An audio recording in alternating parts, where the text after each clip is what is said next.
এই হলো মসজিদের কুবার বাহিরের অংশ। এই যে যা দেখা যায় এগুলো হলো ছাতা। দিনের বেলায় ছাতাগুলো ছেড়ে দেয়, এটা ছাতার মতন হয়ে যায়, ইনশাল্লাহ পুরোটাই আবৃত হয়ে যায়, তখন আর রৌদ্র লাগে না। মসজিদুল কুবার মিনার।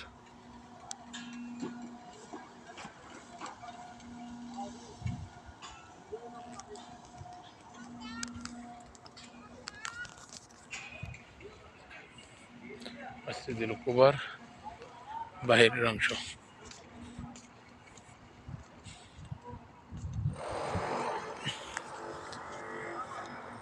এখন রাত বাজে একটার সময় আমরা ইনশাল্লাহ মসজিদুল কুবায় আসছি। এরপরে আবার পুনরায় যাব হলো মসজিদুল জুমা। ঠিক আছে, ইনশাল্লাহ আপনারা দোয়া করবেন আল্লাহ পাক রব্বুল আলামিন আমাদের শরীরকে যিনি সুস্থ রাখে।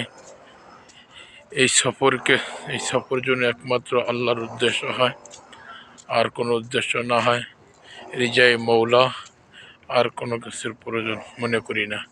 একমাত্র আল্লাহ যদি সন্তুষ্ট হয় তাহলে আমার আশা করি সমস্ত কিছু সফল হবে ইনশাআল্লাহ। এই হলো মসজিদের কুবারের বাহিরের অংশ। খেজুর গাছ আছে, বিভিন্ন প্রকারের গাছ আছে।